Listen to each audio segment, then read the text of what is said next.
वीर कभी मरते नहीं, वो सदा जिंदा रहते हैं, कभी दिलों में कभी इतिहास में अमर रहते हैं। साहस इतना था शूरवीर राणा सांगा में, भर भर जो देश के दुश्मन कांपते थे थर थर। मेवाड़ शिरोमणि को तुम नीचा क्या दिखाओगे, मुगलिया सोच की औलादो, जिनके 80 घाव थे तन पर, व्यथा नहीं थी मन में। आज अगर राणा सांगा जिंदा होते तो तुम जैसे दूर कोने में बैठकर टोपियां सिल रहे होते। ये लोग अभी भी 17वीं शताब्दी में मुगलियाई सोच के साथ ही चल रहे हैं। इनके आइडियल तो राणा सांगा, शिवाजी महाराज, महाराणा प्रताप होने चाहिए थे, लेकिन बाबा और औरंगजेब को याद करने में ये लोग लगे हैं। मैं तो इसमें एक बात कहूंगा, जो दरिंदा खा गया अपना पूरा परिवार, फक्र से आज शरियाए दीवानों को मोहब्बत है उसकी कब्र से। आज उसको ये लोग याद करते हैं जिन्होंने धर्म के नाम पर हिंदुओं पर टैक्स लगाने का काम किया था, आज उसकी कब्र को याद करने का काम ये करते हैं। अध्यक्ष जी, पूर्व की सरकार, अगर आप यूपीए की सरकार को देखेंगे तो उसमें scam scam scam, policy paralysis की बात, फोन बैंकिंग की बात और ऐसी ही बातें आती थी कि मित्रों की सरकार उनको कहा जाता था। आज यही नहीं, आज वो शेकी ग्राउंड पर होती थी, आज स्टेबल ग्राउंड कहीं पर दी है तो नरेंद्र मोदी जी की सरकार ने दी है। हमने जहां एक और बैंकिंग व्यवस्था को सुधारा है, लेकिन मुझे चिंता इस बात की है कि हमारे जो विपक्ष के एक नेता हैं, हमारे पीएससी कमेटी में आप भी हैं, आज जब निशिकांत दुबे जी कह रहे थे तो उन्होंने कहा रेवेन्यू फोरगॉन की बात निशिकांत दुबे जी कर रहे थे, लेकिन पीएससी कमेटी के चेयरमैन अगर रेवेन्यू फोरगॉन और राइट ऑफ में अंतर नहीं समझते हैं तो एक बड़ा प्रश्न चिन्ह खड़ा हो जाता है साहब। विपक्ष कहां पर है, किस हालत में है, समझता भी है कि नहीं समझता है, यह अपने आप में सवाल खड़ा करता है। रेवेन्यू फोरगॉन क्या है साहब?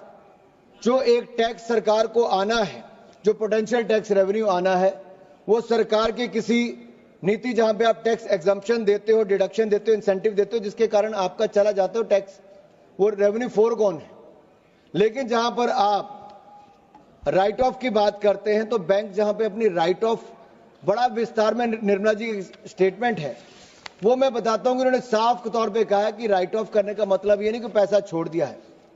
बैंक उनको लेने के लिए चाहे कहीं पर भी जाए, चाहे उनको कोर्ट जाना पड़े, डेट रिकवरी ट्रिब्यूनल में जाना पड़े, enforcement of security interest act के अंतर्गत फाइल करना पड़े, ऐसा सारी सर उसमें प्रावधान है, उसमें करना है।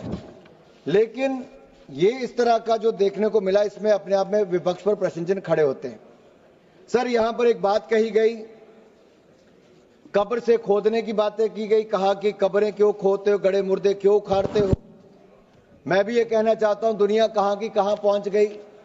ये लोग अभी भी 17वीं शताब्दी में मुगलियाई सोच के साथ ही चल रहे हैं। इनके आइडियल तो राणा सांगा, शिवाजी महाराज, महाराणा प्रताप होने चाहिए थे, लेकिन बाबा और औरंगजेब को याद करने में ये लोग लगे हैं। मैं तो इसमें एक बात कहूंगा, जो दरिंदा खा गया अपना पूरा परिवार, फक्र से आज शरियाए दीवानों को मोहब्बत है उसकी कब्र से।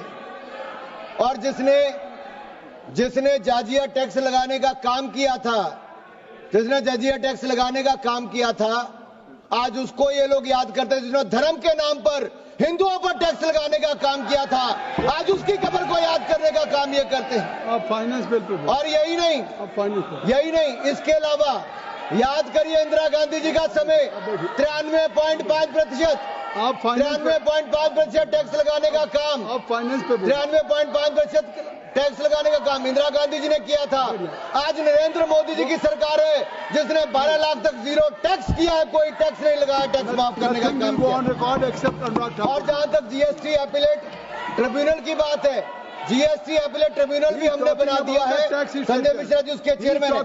यही नहीं सर, मैं एक बात आपसे और कहना चाहता हूं, अगर आप राणा सांगा की बात कही गई, ये विपक्ष के नेताओं से मैं कहना चाहता हूं, हमारे पूर्वज, हमारे नायक भारत के गौरव, ये इनको अपमानित करने का बार बार प्रयास करते हैं, उनकी छवि को धूमिल करने की इनकी आदत बन गई है। सर मैं पूछना चाहता हूं, वोट बैंक के लिए स्वाभिमान को कितनी छोड़ दोगे, कितना नीचे गिर जाओगे।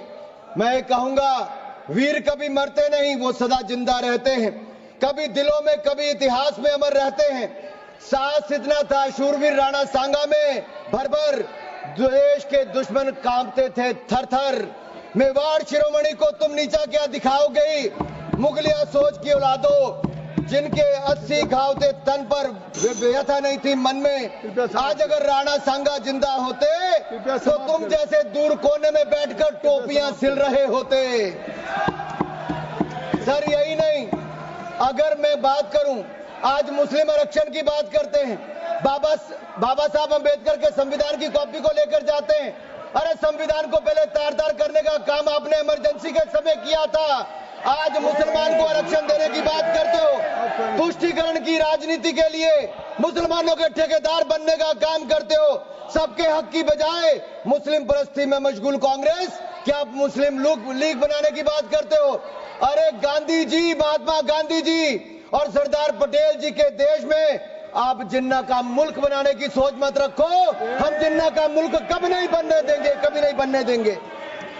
माननीय अध्यक्ष जी, माननीय सभापति जी, ये बात करते थे जॉब क्रिएशन की। आप फाइनेंस बिल्कुल। माननीय सभापति जी, ये जॉब क्रिएशन की बात करते थे। मैं कहना चाहता हूं, हमने पिछले साल ही 4.6 करोड़ नई जॉब्स, नया रोजगार अगर हुआ है तो इस देश में नरेंद्र मोदी जी की सरकार हमारे प्रयासों कर। स्टार्टअप्स भी 1,60,000 तक हो गए। यही नहीं, कोविड के बाद भी उससे लड़ने, उससे निकालकर हमने मॉरिटोरियम पीरियड भी दिया। 4 लाख करोड़ रुपया बैंकों के माध्यम से देश के काम करने वाले व्यापारियों को नरेंद्र मोदी जी की गारंटी पर 20% एडिशनल वर्किंग कैपिटल हमारी सरकार ने दिया था। आपके समय 12 में से 11 बैंक पीसीए फ्रेमवर्क में थे। देश की जनता का पैसा लगा, बैंक डूब जाते, लेकिन नरेंद्र मोदी जी की सरकार आने के बाद 12 के 12 बैंक आज मुनाफे में मजबूत स्थिति में है। यही नहीं, ईज ऑफ डूइंग बिजनेस में हमने लगातार प्रयास किया। 709 बिलियन डॉलर आज एफडीआई हमारे देश में आई है। जहां तक आप किसानों की बात करते हो, 3,60,000 करोड़ रुपया पीएम किसान सम्मान निधि के माध्यम से हमने किसानों को देने का काम किया है। हमने किसानों को बैंकिंग सेक्टर के माध्यम से, जहां 2013-14 में 7,30,000 करोड़ मिला था, आज उससे बढ़ाकर 25,48,000 करोड़ रुपया किसानों को देने का काम मोदी सरकार ने किया है। यही नहीं, सबका साथ सबका विकास क्या होता है। 2014 में 8 एम्स थे, आज 24 एम्स है। 380 मेडिकल कॉलेज थे, आज 706 मेडिकल कॉलेज है। दुगने से ज्यादा मेडिकल की सीटें हो गई। अगले 5 साल में 75,000 एमबीबीएस की सीटें और जोड़ दी जाएंगी। हम करने जा रहे 10,000 एमबीबीएस की सीटें इस साल करेंगे। यही नहीं, 708 यूनिवर्सिटी थी, आज 1150 यूनिवर्सिटीज हो गई। 96,000 किलोमीटर नेशनल हाईवे थे, आज 1,60,000 किलोमीटर हो गए। 74 एयरपोर्ट थे, आज 160। समाप्त करें मेरे सर 5 मिनट और बचे सर मेरे अभी। नहीं। सर मेरा 5:34 तक समय सर मेरा। आप नहीं सर, यही नहीं सर, ट्रिपल आईटी सर 9 से बढ़कर 25 हो गए। और सर हमने इसमें भी प्रावधान किया है कि अब आईआईटी में 5 आईटी में 6500 सीटों को और बढ़ाने का काम हम इसी साल इसी बजट में करने का प्रावधान कर रहे हैं सर। यही नहीं सर, हमने जो जन औषधि केंद्र है, आपके समय मात्र 80 जन औषधि केंद्र थे, आज 15,000 जन औषधि केंद्र हो गए। और पीएम जन आरोग्य योजना के माध्यम से भी आज करोड़ों रुपए बचाने का काम आम जनमानस का हुआ है। सस्ती दवाई देने का काम भी, मुफ्त इलाज करवाने का काम भी आज आयुष्मान भारत के अंदर हुआ तो नरेंद्र मोदी की सरकार के कारण हुआ है। यही नहीं sir, production link incentive scheme हमने निर्भरता, चाहे इलेक्ट्रॉनिक गुड्स हो या फार्मास्यूटिकल की बात हो। सर आप इसमें देखिए, आज से 7 साल पहले देश में मोबाइल फोन बाहर से आता था, लेकिन पीएलआई स्कीम आने के बाद आज 1500 करोड़ रुपए का एक्सपोर्ट नहीं, 1.5 लाख करोड़ रुपया निर्यात हमने मोबाइल फोन का किया है।